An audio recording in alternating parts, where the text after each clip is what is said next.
SME IPO से हम आपको लगातार आगाह करते आ रहे हैं और हमारा मकसद आपको उन एसएमई आईपीओ से सावधान करना है जिसमें आपके पैसे ना डूब जाए। शरद दुबे अब हमारे साथ जुड़ चुके हैं और फिर से कई एसएमई आईपीओ पर स्पेशल रिसर्च लेकर अब हमारे साथ जुड़ चुके हैं। शरद गुड मॉर्निंग, बताएं कौन से वो आईपीओस है जिससे इस हफ्ते हमें सावधान रहना चाहिए।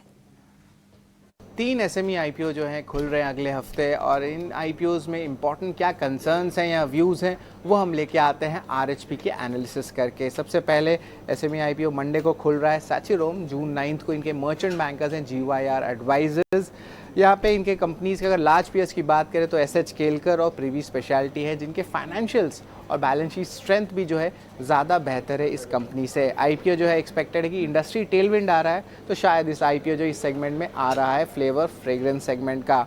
हाईली कॉम्पिटिटिव इंडस्ट्री है, यानी कि बड़े प्लेयर्स के बीच कंसोलिडेशन भी होता है। और इंटरेस्टिंगली जो आंकड़े हैं पैट मार्जिन देखे तो all of a sudden double हो चुके हैं 2 साल में, तो इस पर भी ऑफकोर्स जो है नज़र रहने वाली है company. But largely high margin profile वाली भी कंपनी है और इंडस्ट्री में यहाँ पे सपोर्ट भी आ रहा है। वही जैनिक पावर केबल्स की बात करें, ये आईपीओ खुल रहा है ट्यूसडे को जून 10। इनके मर्चेंट बैंकर्स है फास्ट ट्रैक फिनसेक, और यहाँ पे कंसर्न ज़्यादा हैं। बात करें तो बोनस इक्विटी इशू दिया गया था 68:5 के रेशियो में लास्ट ईयर। और इम्पॉर्टेंटली जो रॉ मटेरियल प्राइसेस है उसमें वॉलेटिलिटी बहुत देखने मिलती है इस इंडस्ट्री में। कंपनी हाल ही में मैन्युफैक्चरिंग इंडस्ट्री में आया है। उन majority of the life company एक ट्रेडिंग कंपनी ही थी।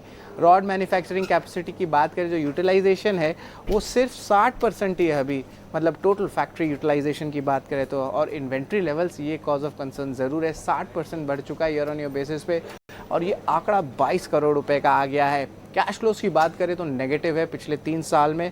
और मार्जिन इंडस्ट्री बात करें तो ये एक बहुत लोअर साइड में है, मैंने इंडस्ट्री भी लो मार्जिन पे काम करती है और कंपनी भी, मैंने सिंगल डिजिट मार्जिन है प्रोफाइल। तीसरा कंपनी है मोनोलिथिक इंडिया, आईपीओ खुल रहा है 12 जून यानी कि थर्सडे। इनके मर्चेंट बैंकर है हेम सिक्योरिटीज़, और कंपनीज के कुछ कंसर्न्स है खासकर की प्राइसिंग वॉलेटिलिटी लेके जो इस पूरी इंडस्ट्री में देखी है। कंपनी जो है एक टाइप से आप कह सकते हैं एक प्रॉक्सी है स्टील इंडस्ट्री का, और हम देख रहे हैं कि भारत के स्टील इंडस्ट्री में अभी चाइना ने जो है जिस तरह डिमांड सप्लाई को इम्पैक्ट किया है, उसके कारण ऑफकोर्स यहाँ पे भी इम्पैक्ट देखने मिलेगा। चाइना ऑफकोर्स इंपोर्ट्स जो है वो सस्ते आ रहे हैं स्टील इंडस्ट्री में। ग्रुप कंपनी भी देखा जाए तो एक सिमिलर लाइन ऑफ बिजनेस में, यानी कि रिलेटेड पार्टी ट्रांजैक्शंस के भी कुछ इश्यूज आ सकते हैं। डिले किया है कंपनी अपने जीएसटी और पीएफ फाइलिंग्स में, और एनालिसिस के हिसाब से आरएचपी में इनके पेयर है राघव प्रोडक्टिविटी एनहांसर, जिनके फाइनेंशियल जो है इस कंपनी से बेटर परफॉर्म करते हैं। तो ये अहम 3 एसएमई आईपीओज हैं जिनके कंसर्न्स और व्यूज़ मैंने आपके सामने रखे हैं। बिल्कुल, तो ये कुछ आईपीओस जो इस हफ्ते खुलेंगे, इन सभी आईपीओस पर अपनी नज़र रखें और सावधान रहे। कई छोटी मझौली कंपनियां होते हैं जिनके फाइनेंशियल्स इतने स्ट्रांग नहीं होते।